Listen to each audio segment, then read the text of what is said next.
year was 1979. Saddam Hussein, the charismatic president of Iraq, was ruling with a rod of iron. Anyone who stepped out of line faced imprisonment, torture, or death. وصدام حسين سيطر على المجتمع العراقي بقوة عشيرته وبقوة السلاح. الخوف الأساسي للعراقي هو على حياته. هو مو خوف راح يلقى راح ياكل لو لا، راح يسافر لو لا، أو راح يدرس لو لا. هو خوفه راح يعيش يوم آخر أو لا. Saddam was endlessly ambitious. Modeling himself on Stalin, he dreamt of ruling through his Ba'ath Party the entire Arab world.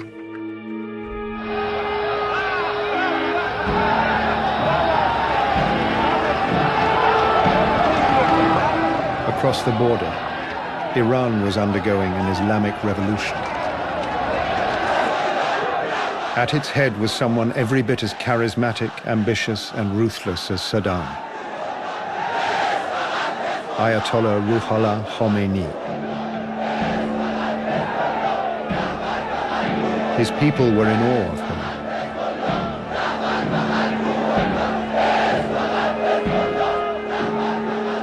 یه جوری بود انگار تو کل کشور یه فستیوالی داره اجرا میشه، چون همه خیلی شور انقلابی همه رو گرفته بود. همه فکر میکردن که این دین نجات خواهد داد ما رو و اینکه ما رهبری خواهیم داشت که به هر حال مرد خداست، حرفش حرفه. به هر حال این باعث خواهد شد که همه این بدیها از بین خواهد رفت. Khomeini dreamt of exporting his revolution and through his autocratic religious government, leading the entire Islamic world. A clash with Saddam was just a matter of time, and it would kill or injure 2.5 million people.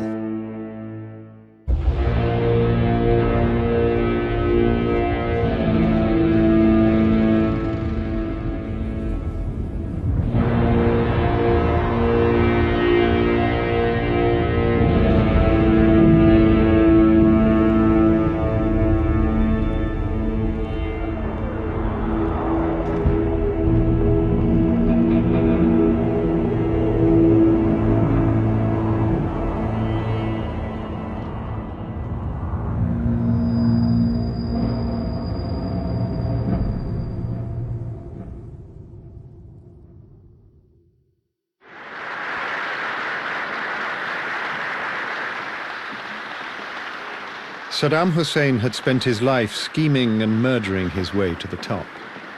He had recently seized leadership of the Ba'ath Party, an authoritarian organization modeled on the Communist Party.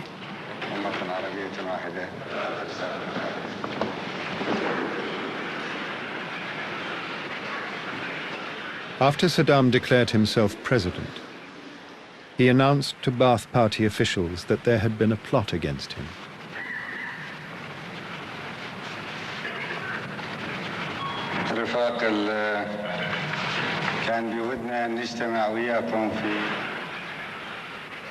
The traitors were in the audience.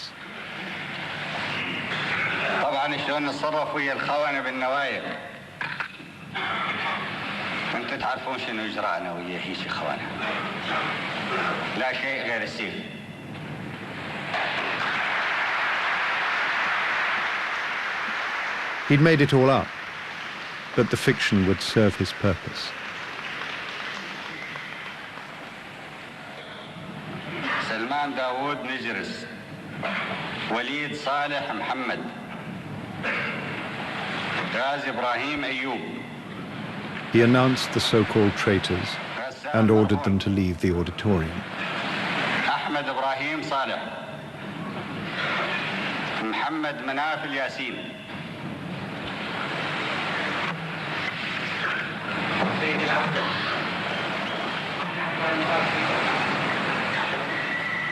اللي يقرأ اسمه يردد شعار الحزب ويغادر القاعة.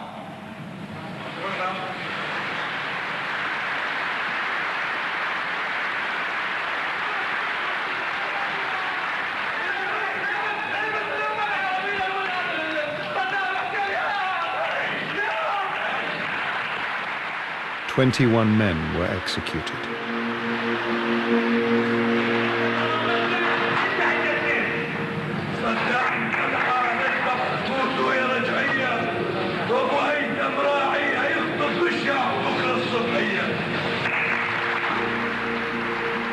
Those spared were made to shoot their comrades.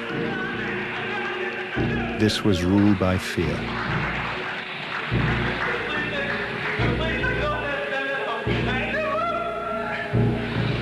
Saddam may have achieved the success he craved at home.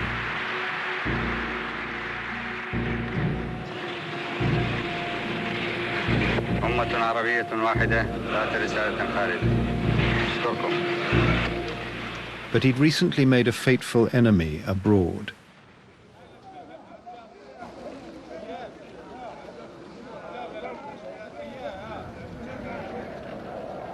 Saddam had allowed Khomeini to shelter in Iraq for years to plot the overthrow of the Shah of Iran. But he'd decided to change his policy to the Shah and had exiled the troublesome cleric. Khomeini had left Iraq humiliated. He would never forgive Saddam. But politics is unpredictable, and within months it was the Shah of Iran who was fleeing. And Khomeini was making a triumphant return.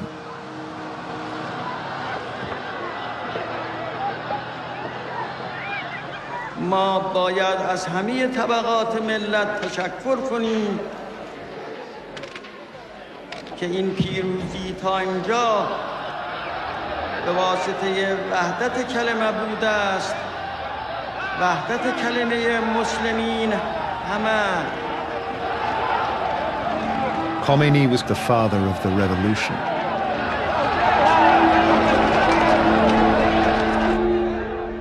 He was quick to impose his authority on Iran.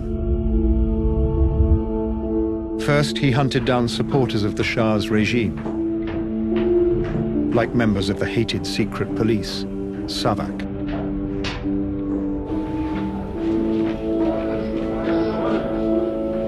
توی راه مدرسه یه نفر رو دار زده بودن به تیر برق که مثلا این عبرت باشه برای دیگران.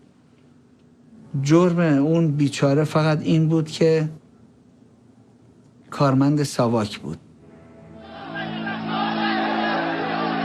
Groups identified as counter-revolutionary were also arrested and executed.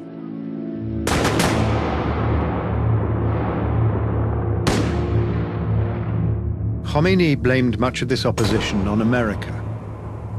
He despised its non-Muslim values and inflamed hatred of the foreigners.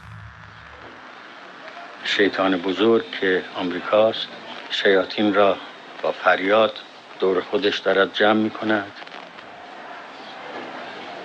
چه بچه شیطان‌هایی که در ایران هستند و چه شیطان‌هایی که در خارج هستند جمع کرده است و هیاهو به راه انداخته است.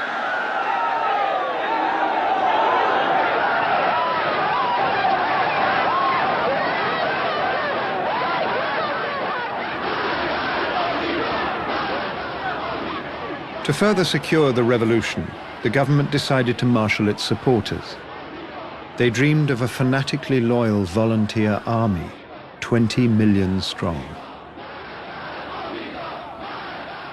ما رفتیم قم دیدن آقای خمینی. من یادم هست حسب معمول آقای خمینی سرش پایین بود.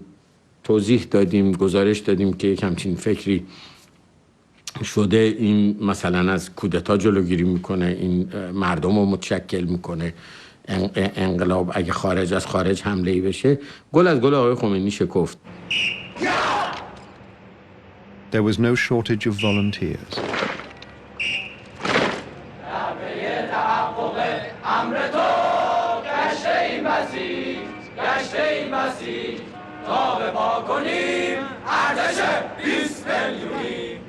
These volunteers would become the Islamic Revolutionary Guard Corps.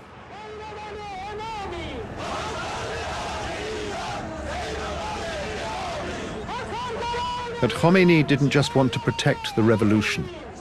He wanted to export it to neighbouring states. especially Iraq.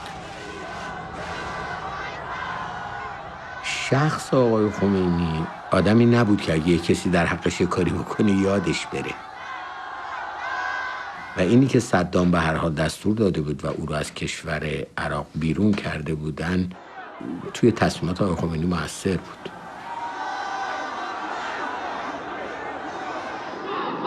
He started encouraging Shia groups to rise up.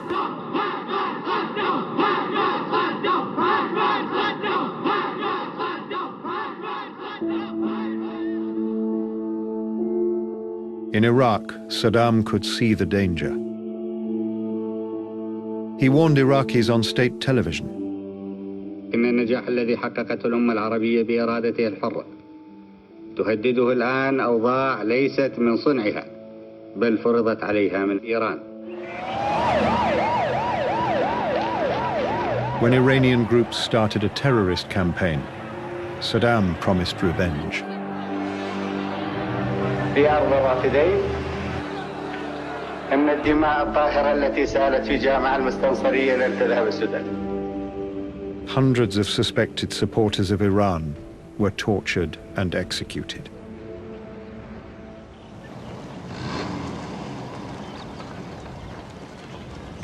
Then Saddam expelled tens of thousands of Shias he considered too Iranian. صدام كان دائما خايف من الشيعة لأنه ما يحس أنه ولائهم كان لإيران. فطبعا الشيعة يخافون من صدام. في كثير حالات قتل، في كثير حالات خطف، في كثير حالات تعذيب، في نساء خطفت وعذبت، في أطفال خطفت مع أهلهم. فيا أكيد يعني كان في كثير خوف.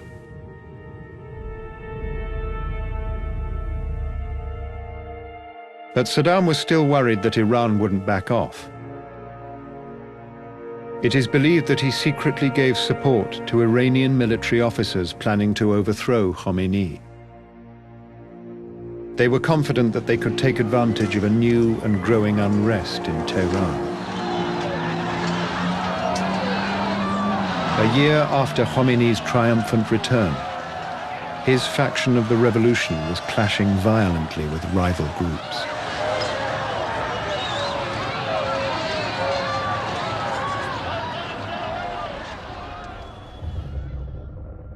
But Khomeini discovered the military coup, and he was ruthless in his reaction.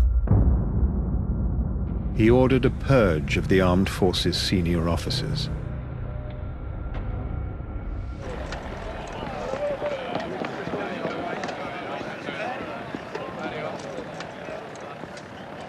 کودتا به ارتش خیلی ضربه زد. بیش از 300 افسر تیربارون شده بودن. و مثلا آقای قرضی به عنوان استاندار خوزستان لشکر 90 زرهی خوزستان اصلا منحل کرد. لشکری که طراحیش از زمان شاه برای این بود که اگر عراق حمله کنه جلوش بایسته.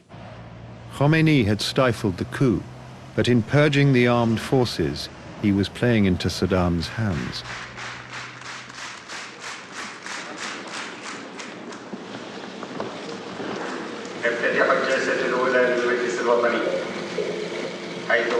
In Baghdad, as he went through the charade of parliamentary democracy, Saddam Hussein, a man who preyed on weakness, was already hatching a plan. He had decided to take advantage of Iran's infighting and military vulnerability. 5 years earlier, Saddam had relinquished half the Arab waterway, the Shatt al-Arab, to Iran. It was his only link to the sea. He decided now to take it back by force. His plan was to send his army 20 kilometers into Arabistan, the ethnically Arab region of Iran, and dig into what would be friendly territory. It would be a short, contained war. But before Saddam could launch his secret plan, events again played into his hands.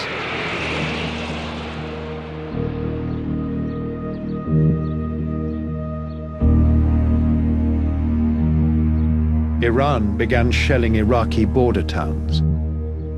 Border skirmishes between the two countries were common, but it gave Saddam the perfect pretext for war. هناك من يقول هل العراق بدأ الحرب أو إيران بدأت الحرب؟ يعتبر العراق بأنه إيران بدأت الحرب في 4/9/1980. Saddam summoned his general staff. They said they weren't ready for a war against the larger Iranian army, but the self-appointed commander-in-chief, with no military experience, pushed on regardless. A recording of the meeting exists. المهم الآن احنا نقدر نسترجع أرضنا ولازم نسترجع. فإذا لازم نحط راسهم بالطين حتى نفرض إرادتنا السياسية عليهم. وهذا لا يمكن أن تكون إلا عسكريا.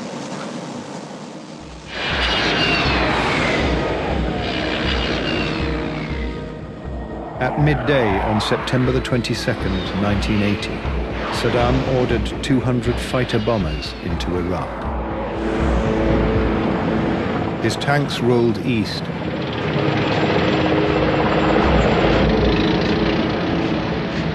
His troops were optimistic.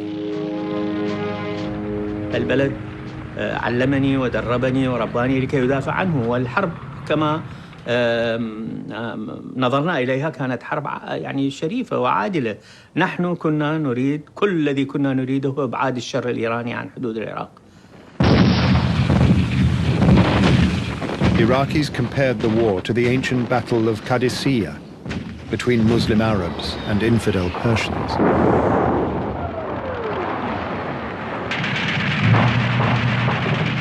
Iraqi forces surged forwards. In the first few days, there was little resistance. Over in Tehran, Khomeini addressed the nation to quell rumors. ارتش ایران تا مسئله جدی نشد اونها جدا عمل نمی‌کنن. ملت ایران نباید خیال بکنن که جنگی شروع شده است و ابداً توجه به این معنا که قضیه واقع شده است و واقعا واقع نشده قضیه توجه نکنن به این معنا. The government was in shock. اخبار شروع شد به آمدن. درسته که تنش مرزی وجود داشت با عراق، ولی اینی که صدام حسین ناگهان لشکر بکشه و حمله بکنه و لقمه بزرگتر از دهنش بخواد برداره به ایران حمله بکنه، تمام رهبران کشور غافلگیر شدن. But the regime found help from its air force. Despite particularly heavy losses from purges and executions, Iran's pilots were keen to prove their patriotism.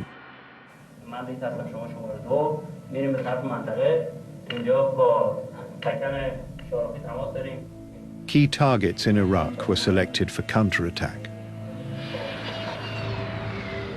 قرار شد صبح زود فردا بریم پایگاه موصله بزنیم. حالا رفتیم خونه، مگه کسی میتونه بخوابه؟ من صدای قلبم خودم میشنیدم. 2-3 بار رفتم اتاق بچه ها رو نگاه کردم، اومدم. اون موقع من دیگه پذیرفتم این راه منه و احساسی که پیدا کردم، اگر الان بگم موهای بدنم سیخ میشه،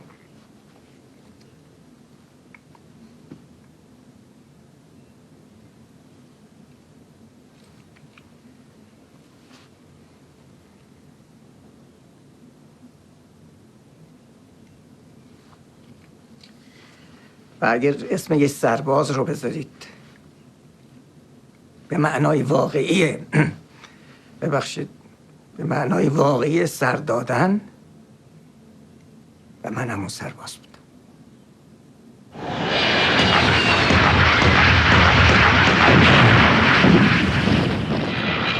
Over the following days, Iranian pilots took out key targets, including bases in Baghdad, just 6 minutes by air from the border.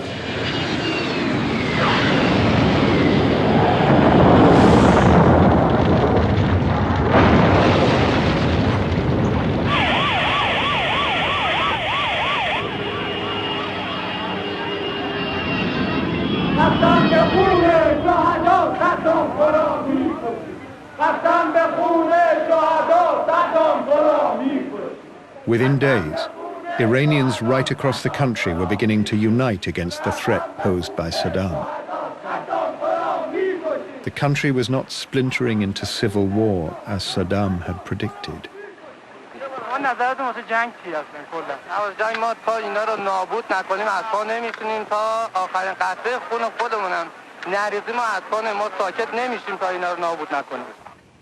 شاید اصلا من اینجوری فکر نمی کنم که شرکت کردن در جنگ. دفاع از خودم. دفاع از کسی که میخواد خونه‌مو بگیره. برای من خونه بود، برای اینکه خونه. The troops were urged on by Khomeini. پیام من به همه قوای مسلحه این است که شماها مردانه و مثل سربازهای صدر اسلام الان دارید عمل میکنید. و اونها بشارت میدن که شما اگر بکشید اونها را شما به بهشت میرید و اگر اونها هم شما را بکشن شما به بهشت میرید.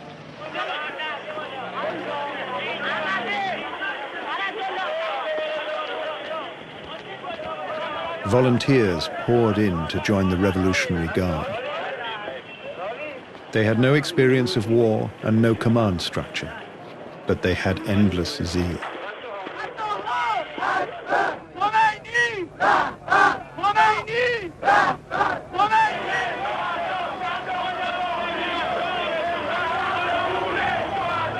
They rushed to the front, keen to give their lives. فریادشون به الله اکبر بلند است و حمله میکنند و آرزوی شهادت میکنند. یک همچون ملتی که آرزوی شهادت میکنند این ملتی که خوف ندارد و پیروز است انشاءالله.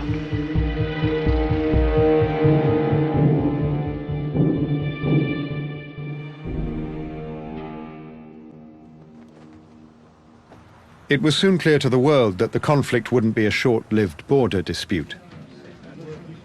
The global oil supply was under threat, and America was worried. Freedom of navigation in the Persian Gulf is of primary importance to the whole international community. It is imperative that there be no infringement of that freedom of passage of ships to and from the Persian Gulf region. The United Nations called for an immediate ceasefire, the first of many attempts to bring peace. I share the view and the fear expressed yesterday by the Secretary General that this conflict could have serious and unpredictable consequences. And I echo his call for a negotiated settlement.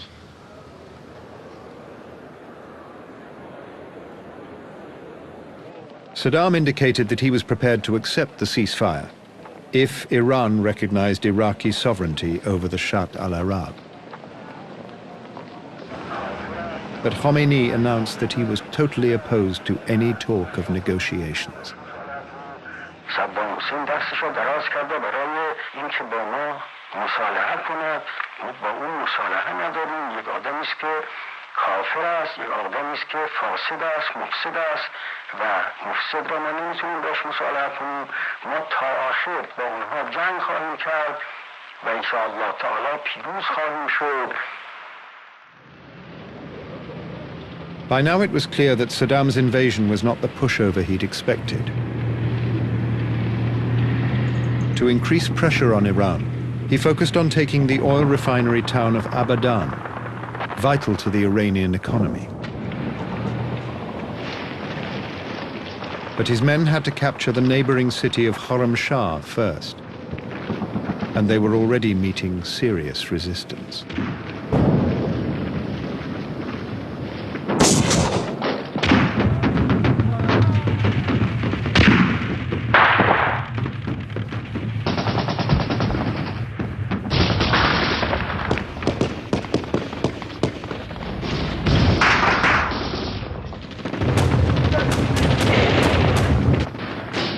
Saddam's forces pushed forward street by street.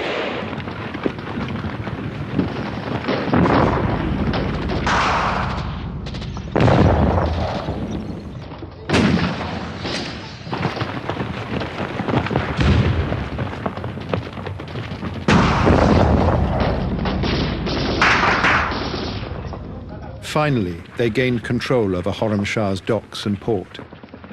Their main goal, Abadan, was just down the waterway. For the Iranians, the loss of this port is economically disastrous. For the Iraqis, if they can secure further down this waterway, then they do have at least one bargaining counter with which they can now try to secure what this war is really all about, the sovereignty over this waterway, the Shatt al-Arab. But in the month it had taken for Iraqi troops to capture Khorramshahr, Abadan had been fortified. Saddam ordered his exhausted troops to surround the town and prepare a siege. His whole strategy was in tatters.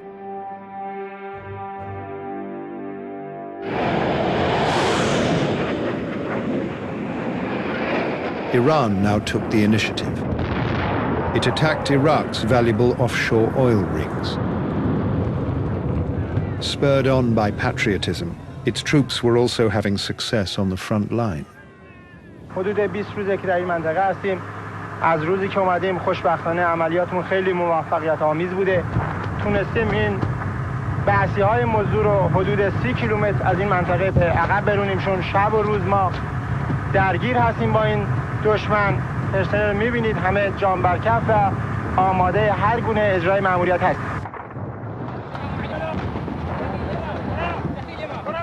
اون نیرویی که منو بیشتر فشار میداد که اینکه من بتونم برم توی گرمای خوزستان، ساعتها بتونی نخوابی، روزها بتونی غذا نخوری و اگر غذایی بهت میدن به صورت خشک و ما اینا رو همه رو به جون می‌خریدیم که آدم از کشورش بتونه دفاع بکنه. Nothing would hinder Iranian determination.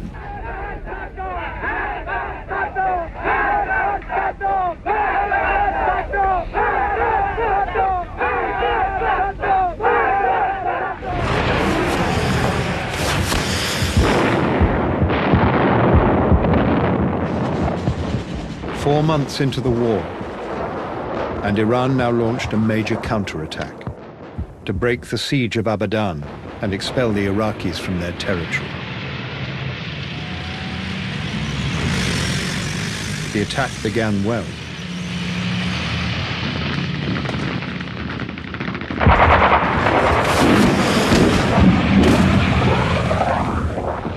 But their best generals had been imprisoned or executed,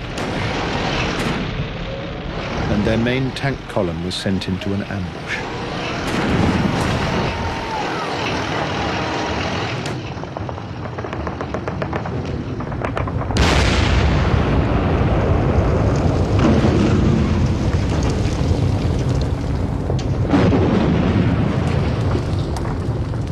The Iraqis had won an overwhelming victory.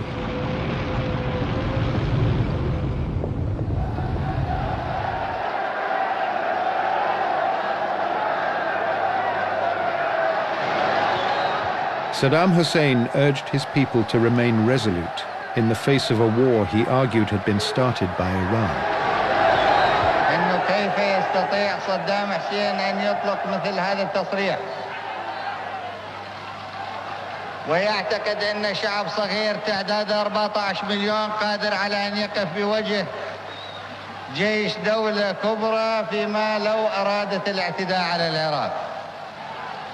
ولكن جاءت الحقائق أيها الأخوة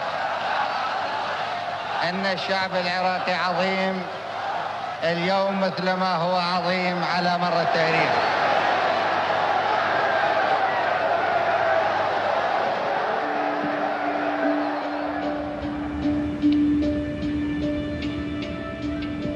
Saddam's best hope was still in the ongoing attempts by the UN to start negotiations. And the UN was becoming increasingly worried about the war escalating. In the first of several missions to the region, UN Special Envoy Olof Palme saw the destruction for himself. Everybody understands the risks for the region, for the spread of the war, and the harm it does to the peaceful development of these two great countries. Do you think there is still a long way to a peaceful settlement? I hope not. I mean, logically, I think when working on it, I see that logically there should be a rapid peace. But there are so many factors playing that you never know. Not least of these factors was Iran's intransigence. The ailing 78-year-old Khomeini was in no mood to negotiate with the unbeliever and demanded the UN punish Saddam. He explained his position. صلح بین اسلام و کفر معنا ندارد.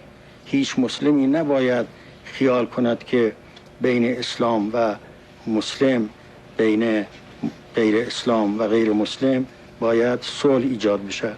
باید حکم خدا که چیز بشد، عمل بشد. باید ما همه تابع قرآن کریم باشیم. صدام جنایتکار است، صدام را تعذیب کنند. این طریقه اسلام است.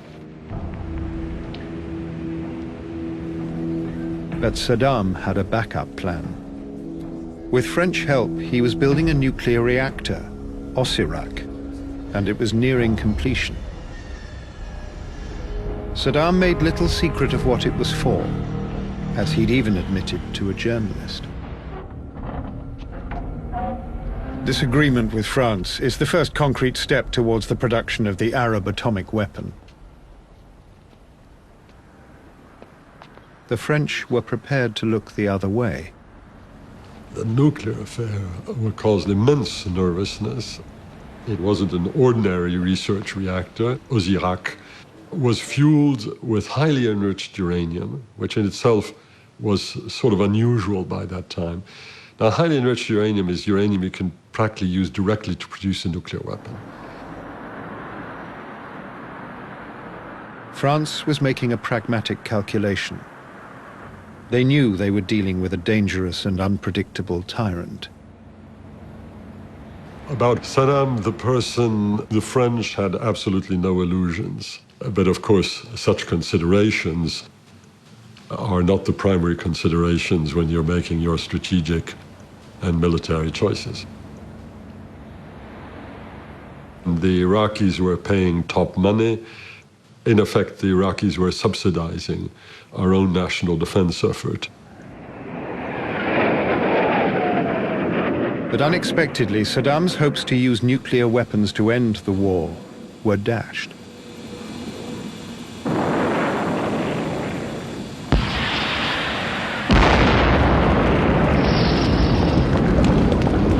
His anti-aircraft crews were on dinner break when jets destroyed the reactor.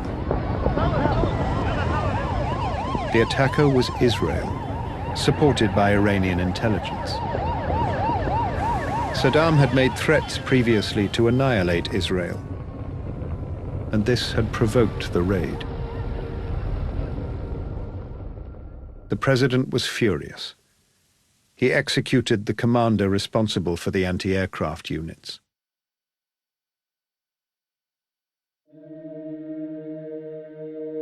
Meanwhile, Khomeini was preparing a major new offensive. This time, the Revolutionary Guard, not the less trusted army, would be key. در سپاهی که پاسدار اسلام اسمش را گذاشته است، خودشون را موظف بدانند بر اینکه همه سرباز اسلام باشند و باید همه مراعات نظم را بکنند و همه فرمان فرماندهان را اطاعت کنند. A war of national defense was taking an increasingly religious tone.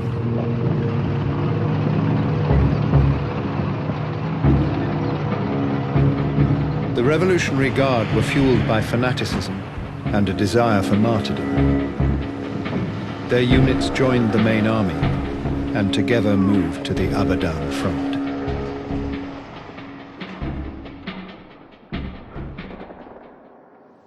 حمله آبادان رو من بودم.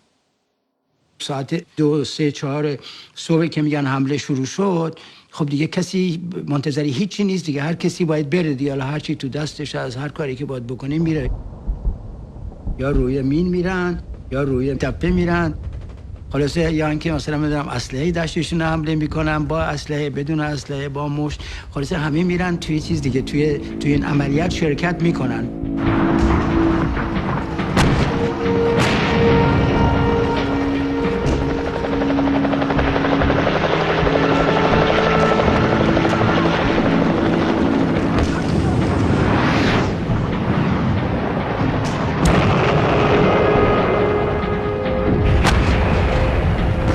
After 3 days of fierce fighting, Iranian forces finally lifted the 10-month siege of Abadan.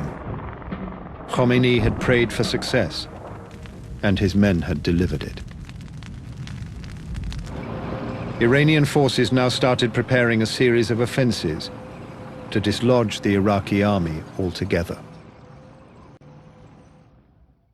The Revolutionary Guard was being led by 27-year-old Mohsen Rezai.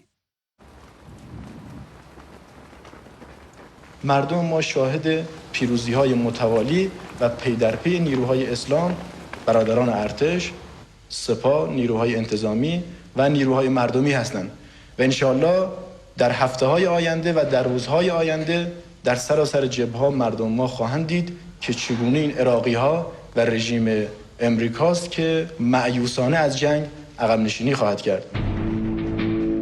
Rezai introduced a new tactic.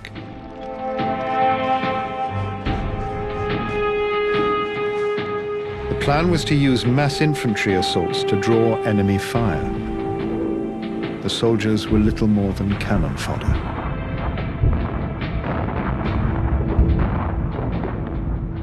With a population 3 times that of Iraq, Iran had a vast supply of potential manpower. Over the following months, the tactic was tested with success.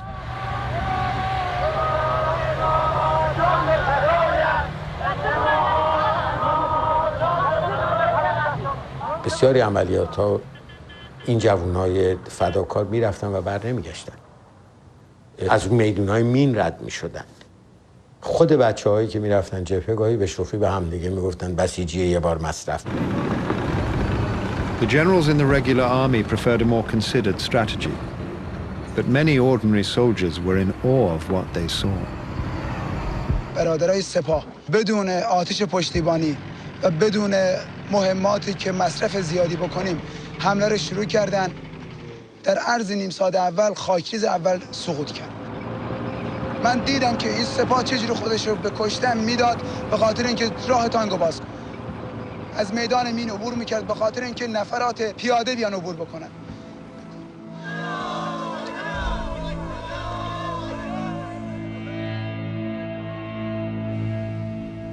Iran was now ready to launch Operation Undeniable Victory.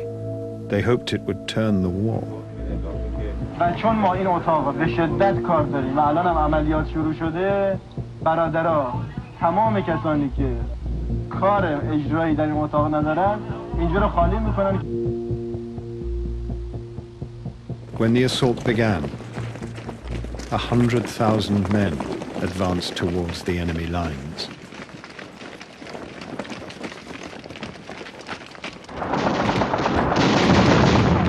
And on the other side of the front line, Iraqi soldiers were happy to deliver the martyr's dream of paradise.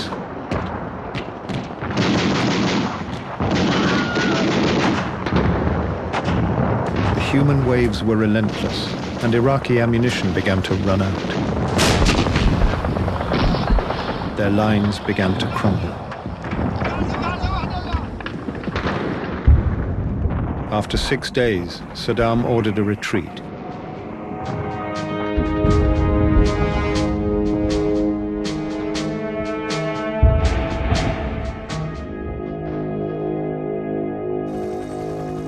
Iraqi morale, already poor, was collapsing.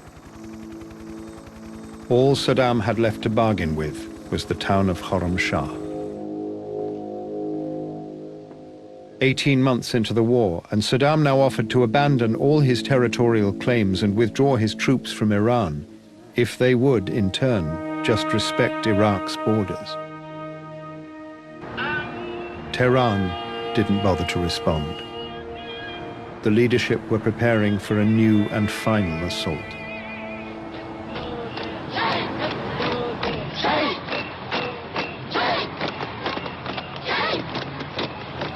Now the Revolutionary Guard's volunteer wing, the Basij, sought to expand their numbers further.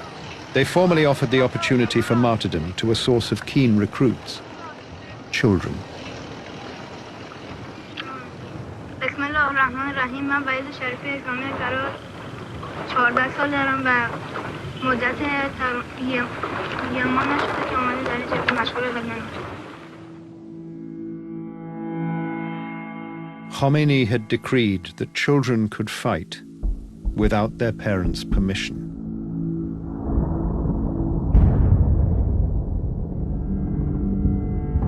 مادر من همیشه مخالف این بود. مادر من تصورش این بود که بچهش میمیره و نمیخواست بچهش رو از دست بده. حالا به هر طریقی دفاع از کشورش شده، طریق این که بخواد بره دنبال شهید بشه مثل امام حسین. خودتو معرفی کن، بگو چند سال داری؟ بسم الله الرحمن الرحیم. محمد مقدسی ادامه داستان عراق 12 سال دارم. Not all child soldiers were so willing. یه جایی بودیم که زیاد داشتن بمباران میکردن. منم بغلش بودم، عکس میگرفتم. دیدم جای این اینجا نیست، جای منم اینجا نیست. هر دومون رو اینجوری بغل هم پیدا کردیم. بعد که بغلش بودم، بعد گفتم چته؟ شوکه شد بود. نمیخوام بگم ترسیده. آدم نترسه آدم نیست. من بهش گفتم چرا اصلا اینجا آمدی؟ گفت نمیدونم، بابام منو فرستاده. The young fighters were given no more than a week's training. کمترین آموزش یعنی اینکه فقط شما چطوری بتونید خشاب یه اسلحه رو پر کنی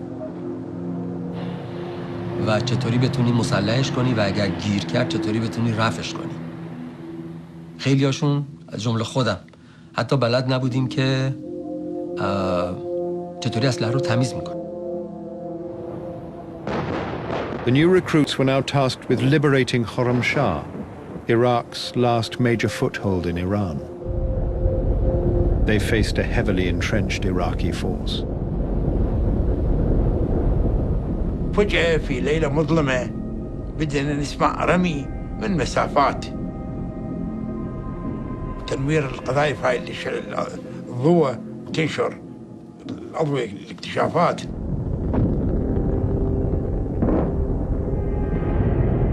وبدأ الليل كله رمي رمي رمي رمي إلى حد أن بدأ الرمي يتقدم. بدأت القذائف، بدأت الصواريخ، بدأت الضرب يمنه. 200,000 Iranian soldiers were assaulting Khorramshahr.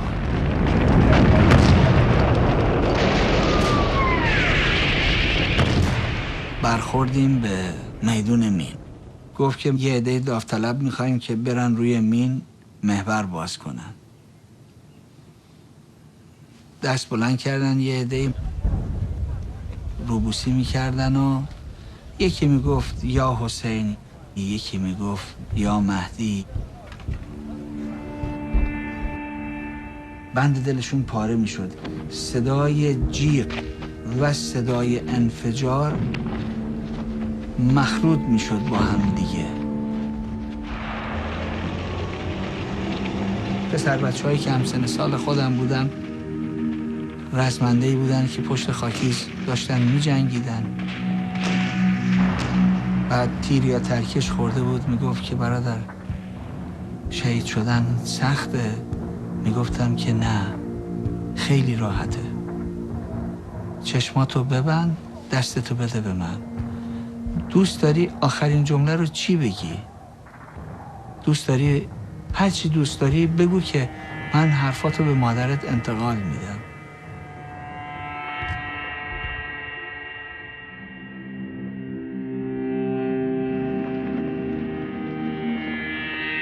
Meter by meter, they pushed through the defenses at Khorramshahr and finally reached the outskirts of the city.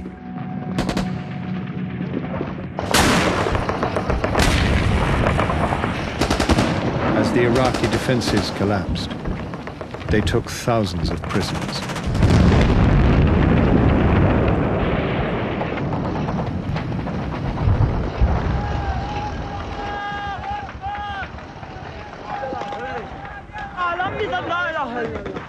اینان سزایشان چه میتواند باشد؟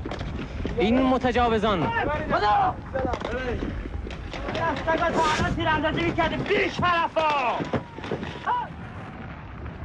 Animosity between both sides had reached such new heights that those captured were often treated without mercy.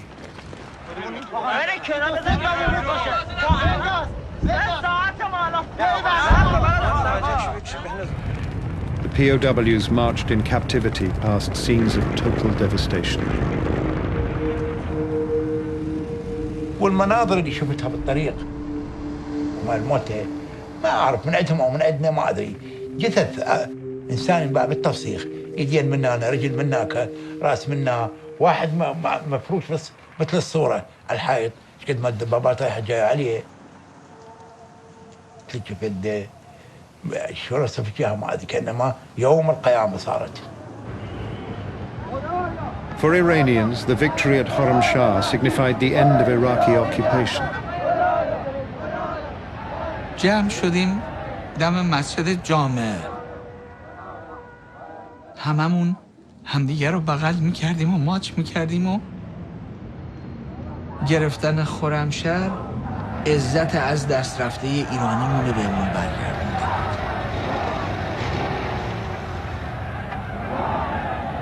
چیزی رو که صدام حسین توی ذهن خودش تصور میکرد که 3 روز ایران رو میگیره، زهی خیال باطل. The mood of the retreating Iraqi army was very different. فأمنوا صدمة للمحمرة انهارت بها القوات العراقية بشكل مو طبيعي. أول مرة بتاريخ الجيش العراقي تحصل مثل هذه الهزيمة أو الانكسار النفسي اللي أستطيع أن أوصفه بالمروع آنذاك. Saddam had to recognize that not only was his reckless invasion over, but Iraq itself was now threatened.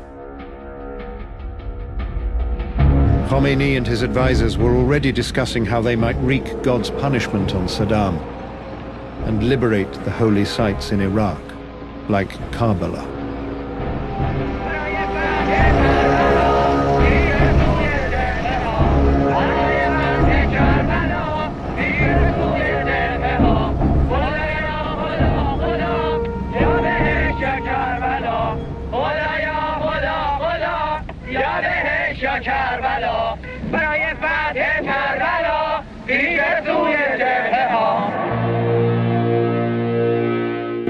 Exploration of the Iran-Iraq war continues here on PBS America tomorrow night at 5 to 10. Next, they draw visitors from all around the world with their tales of myth and legend. We explore Britain's fortified history of the castle.